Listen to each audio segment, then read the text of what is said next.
Hi, welcome to Begin With Yes. I'm Paul Boynton, and welcome back to our show. We're just getting started with this new concept of letting fans from the Begin With Yes page come to the studio either in person or using Skype. And so that's literally opened the doors for us to have guests from all over the world, which if you're listening to this, I'm hoping that you're thinking, could I be a guest? And the answer, if you know me, is yes, you can. So it's very easy for you to send me an email at paul@beginwithyes.com to set it in motion. And you could be sitting in the chair here in the studio or joining us by Skype. You know, last night I was in a important meeting, and after the meeting, people were sort of sitting around talking a little bit, sharing a little bit about their personal lives, and someone was talking about one of their teenage daughters who was going through a difficult time and just being difficult to live with. And we all came to this conclusion that if people were more honest about what was going on in their lives, they would discover that we all have so much in common. And I think when we go to Facebook or we listen to the filtered, censored kind of version of ourselves that we often feel compelled to put out there, that we're then left with this impression that everybody's life is perfect and everyone's got everything figured out, and no one is going through a challenging time, and it couldn't be further from the truth. So I appreciate the people who come onto the show who are brave enough to tell their story and emphasize both the challenges and the good things that are going on. So thank you for being here to watch, and I want to thank Janice Walsh for actually driving into town to join us in the studio. Welcome, Janice. Thank you, Paul. Thank you. Appreciate it. It's, you know, one of the joys of doing this TV show is that I've seen people on my Facebook page, they click the like button and they comment and they share the post with their friends. And so they become real friends of mine, but I haven't actually met them. And so this sort of opens the door up. So this was the first time we just met maybe 5 minutes ago. Right, exactly. And yeah, now here you are sitting behind the microphone. Right, And yes. Can you, Begin With Yes has been around almost 10 years. Can you remember how you were introduced to Oh, absolutely, yeah. I was just graduating college from Granite State, and 50 years old, and I had done a volunteer stint at one of the local schools to help the graduating students that were, exiting, and starting their life path. And there was a book on the counter. There was just a pile of them. It was Begin With Yes. And I kept eyeballing it. Even though I was supposed to be handing it out to the students, I was like, I hope I get one of those. And then you were there, and I thought, how am I going to meet that gentleman so I can get one of the books? And then you had said, anybody volunteering, please take a book. Well, greedily, I grabbed it quickly, sat on it, and then continued. And that was truthfully, I think 2008 or 2009. Okay, that's right about the very beginning. So you've been here with us since the beginning. Absolutely, yeah. Awesome. Yeah. So what's going on in your life, and why did you decide that you were going to come to the studio and share a little bit about your story? Well, I think, following your page, Begin With Yes, I love it because it's just very positive and it's inspirational. It just turned 60, and I'm like, okay, gosh, what am I going to do here? I've been working in nonprofits for about 10 years, human service mostly. So there's a lot of, it can be pretty draining. But I've always had this tugging at my heart to be of service in either a foreign country or our own country. And I get emotional. You said you might get emotional, so I actually got. Thank you. I got tissues. I don't know why, Paul, it does it, but it's just it feels like it's my soul talking to me. And ever since I've been probably 17, 18 years old, I've sought out Peace Corps type work, Habitat for Humanity type work. I've done. Christian Medical Mission down in the Dominican Republic. They've been a week here, a day here. And then the hurricane happened in Puerto Rico. And there's something about that devastation and the pain and the need that those people need that it's just tugging at me to go and either do a FEMA work or something. I know at my age, I'm a single person, a single household. I do have to have that financial security, so it can't be, a volunteer-free service. But I get stuck. I can't seem to get that next jump. And so I get caught in this emotional swirling of Sure. you're doing it, you want to do it, you're not doing it. I own a small home. I have a large mortgage on it, but so that's a bit of an anchor for me. Sure. And so then I just get stuck. It's so. First of all, getting emotional is like what being a human being is all about, right? So I don't know where we got this idea that being emotional, there was something, that we should resist, when actually I believe it's something that we should embrace. And because when we get emotional, we know, and I think you pointed it out, that we're getting close to an inner truth that actually means something. And so please, and I doubt that you could prevent yourself from being emotional even if you wanted to, but first of all, don't feel badly about that. And second of all, celebrate that, because I cannot tell you how many people who write to me or leave notes on the Facebook page who say, I wish I could find my passion. I wish I had some insight into what I wanted to do with my life. And so you are at a place where you feel something very powerful and strong and meaningful. And so you have this sort of touchstone on which to begin to build upon. So you're already out of the gate, which I think is, you need to give yourself credit for that. Okay. And also let yourself, take a deep sigh of, literally take a deep breath, because you're already at sort of this, you're past the first step. And then what you did was, you must have seen on the Facebook page that there were opportunities to come in. I did, and so then you took another step. You filled out a very simple form. Yeah. And then a few weeks later, we had some scheduling things to coordinate. But a few weeks later, you're sitting here, and we're having this conversation right now. So right out from the beginning of our conversation, I recognize that you know something really powerful, and you already understand how important it is to take steps. I think one of the things that people do, especially with big goals, and I'm wondering about when you went back to college. I mean, when did you decide to do that, and how did that unfold for you? Well, there was sadly, a divorce after about 28 years, and it kind of came on suddenly, came on shockingly, like, oh no, this isn't happening. And I had only passed through doing associate degree, and with that degree, I couldn't quite sustain myself and my child at the time. So I knew in order to economically survive, I would have to finish that degree and move on. So I had chose behavioral science, something in the to work with human services type field. And so I went back to school. It took about 5 years to complete that. At night I was working 3 jobs, and I was able to complete it. And with that, of course, it has brought me up a little bit in the economic way, thankfully, thank goodness.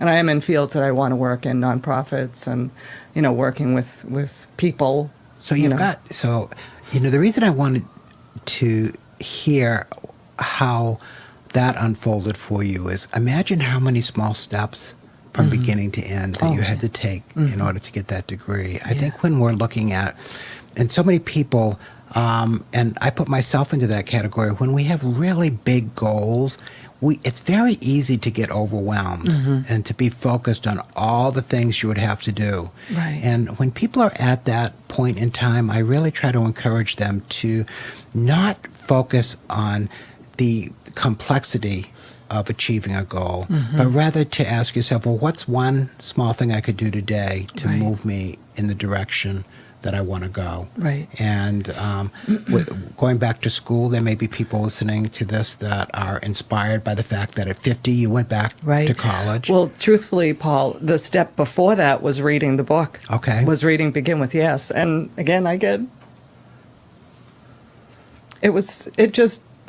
was like my little, I held on to it, and I read it. It's all dog-eared. It's got Post-its stuck in it. It's got, bookmarkers stuck in it. And I would have a day where I'd say, I'm not going to pass this class. Right. And I'm going to have to take it again. And that's what's scaring me about that. What's making me uncomfortable about that? Am I embarrassed about it? Of course, I was embarrassed. I was 50. And then I thought, you're not going to fail it. You are not going to fail it. What are you going to do? And I'd go to the book, honestly, and just read some of the pages that I dog-eared, because those are the ones that gave me the action steps. And I'd feel calm and empowered, and I'd say, okay, just go for it. And then I got tutors, and they were 20 years old, and I was like, it doesn't matter. Right. And I love that whole bit about, when the student's ready, a teacher will appear. And so I've been carrying it like my little teaching book, honestly. My daughter said, Mom, you never told me about that book. I said, it's right here. I was able to pull it right off my shelf. And she goes, oh my goodness, Mom. And then she goes, what about all these marks? I said, just unmark or unfold them, and you do your own thing.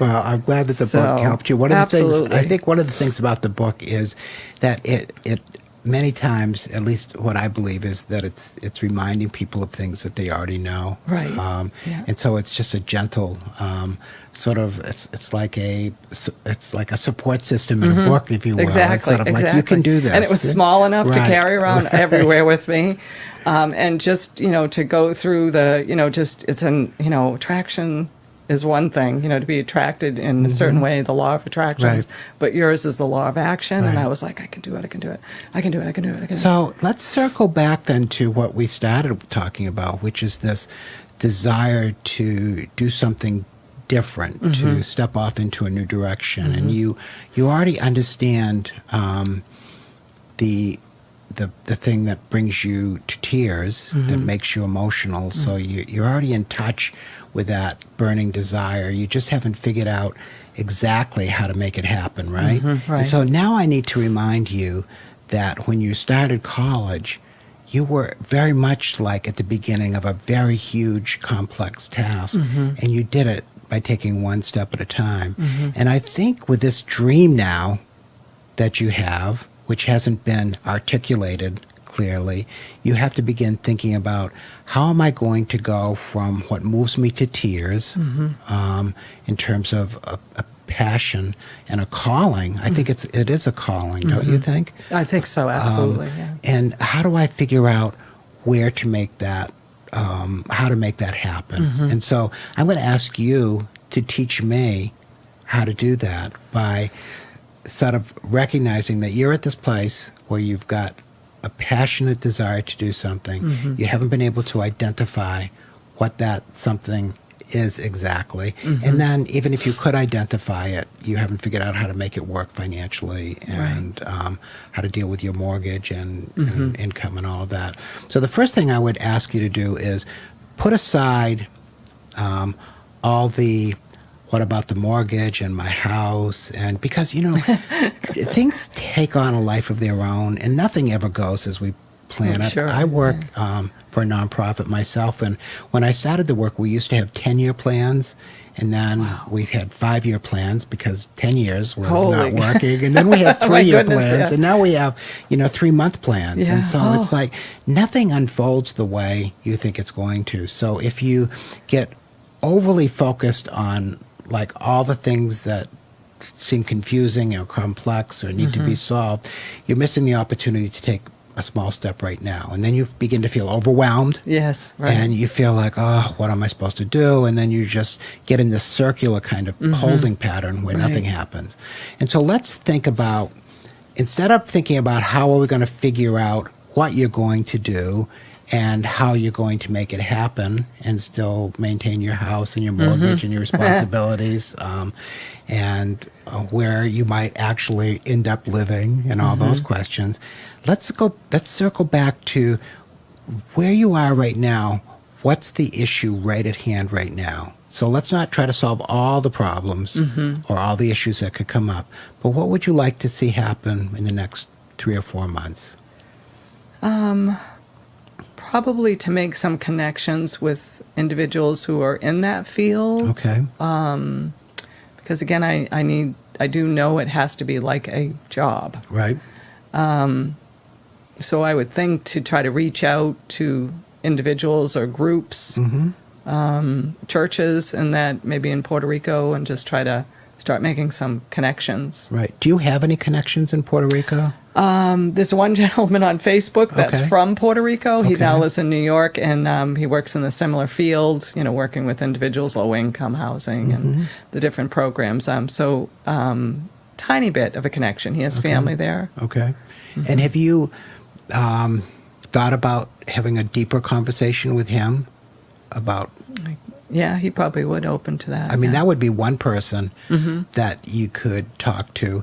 The other thing that I think has so much potential that people don't often use is that you don't actually need to have a group of experts around you to figure stuff out. You just need to start talking out loud about something and brainstorming with people. Okay, And yeah. so do you have people in your life who love and support you that would like to see Oh, you sure. Yes. make this happen? Yes, definitely. All right. Yeah. Then how could you engage those people in just brainstorming with you? Like sort of having one of those, like, I don't know where we're going to end up. I don't know what we might think of together, but would you be willing to sit down with me for a couple of hours over a pizza and Yeah. a glass of wine or something, and just have conversation around that? Do you Right. have people in your life that you could Yes. do that with? Oh, absolutely. Yeah. Okay. Yeah. So to me,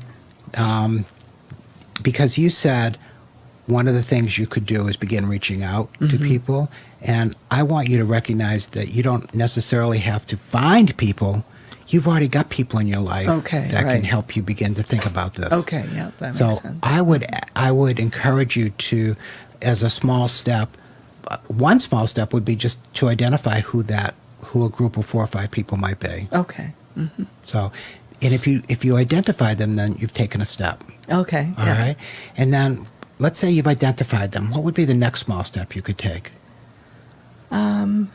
Like you said, maybe meeting with them and just saying, I need to just talk this out loud. And, Right. to me, that sounds like I'd be doing kind of the, putting it out there in the universe, spiritually kind of, putting out those desires. There's something about declaring, too, what your intentions are. It's like, I don't know how I'm going to make this happen, and I don't know exactly what it's going to look like, but I do know what direction I'm heading in. So I'm not going to go from where I am right now to where I want to be in a year from now, Right. but I am going to take small steps in that direction. It's sort of like, I want to, for the sake of our other listeners, I think anybody can have this kind of thought process with whatever dream that they have. So if you want to be a dancer, you're not going to learn how to dance in the next 24 hours. Sure. But you are going to be able to identify dance schools within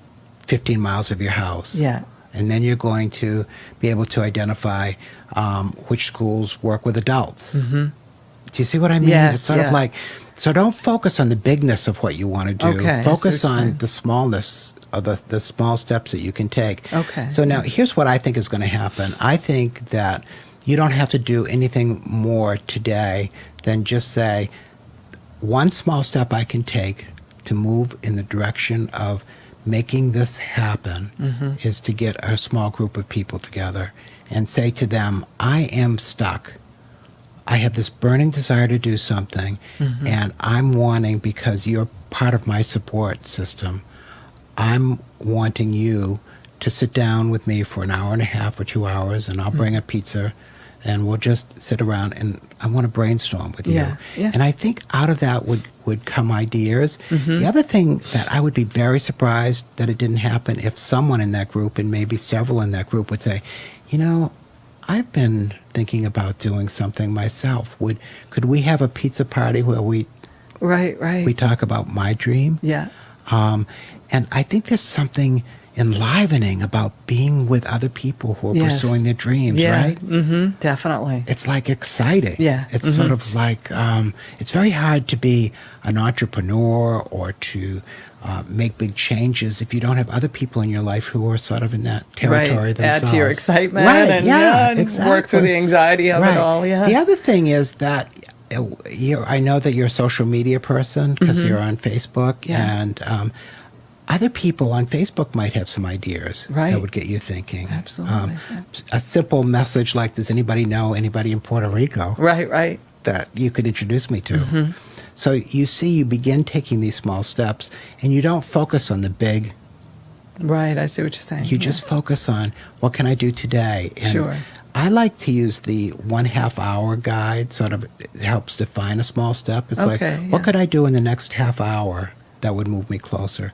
Because that breaks it down. Talk to Paul. We Right, could- exactly, right. And it breaks it down into something that's very doable. Okay. And like a lot of times I speak to people who want to write a book, and I say, well, don't worry about writing a book, write a sentence. Right. Do you know what I mean? Exactly. And if you wrote, or write a paragraph, if you wrote a paragraph every day for Yeah. 7 days, then you're, at the end of 7 days, you're not wishing you were writing a book, you are writing a book. Oh, neat. Yeah. You see? Sure. Yeah. And so I think you can move past this place of feeling sort of stuck into, I'm actually doing something. Right. And you can't be doing something and stuck at the same place. It's absolutely impossible. Yes, right. So if you're doing something, you're Absolutely, not yeah. stuck. Yeah. So then you start saying to yourself, I'm not stuck anymore. Right. I'm working towards this dream. And I'm very excited Yeah. for you. Yeah, I'm excited now that you made it smaller. So to me, it seems more manageable now.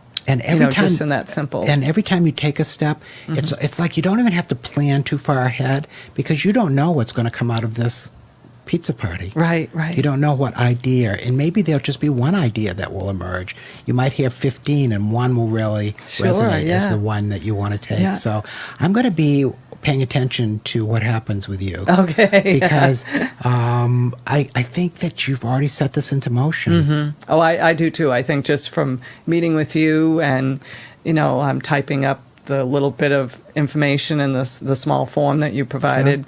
I thought, okay, let's do it. Let's do this. You're going to do it, Awesome. I think So, yeah. as people listen to you talk about pursuing your dream, Mm-hmm. I hope that it awakens in them a desire to pursue Right. their dreams Yes. too. Mhm. And so thank you for being here. Oh, you're welcome. Thank And- you for having me on. and Appreciate you it. live nearby, so we're going to stay in The touch. Seacoast, right. Yeah, it'd be perfect. Maybe you can come back in a few months and tell people how you're doing. Oh, sure. Would you do that? Yes, absolutely. That'd be lovely. Yeah. So let's shoot for 3 or 4 months, and then you Okay. can give people an update. It can Yeah. even be a 5-minute update. Oh, We great. can even Sure. Skype it in. Yeah, So that'd be great, Paul. I think that's going to be fun to let people see the progress that people are making. Right. So It gives thank me you. a goal line, too, so that's exciting. Thank Awesome. you. Thank you very much.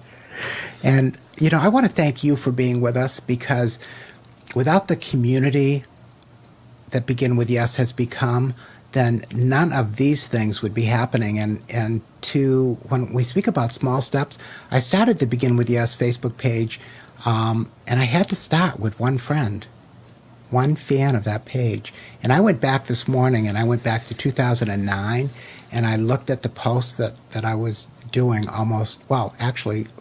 really I started about 10 years ago, and I would get like 2 or 3 likes, and I would be so excited.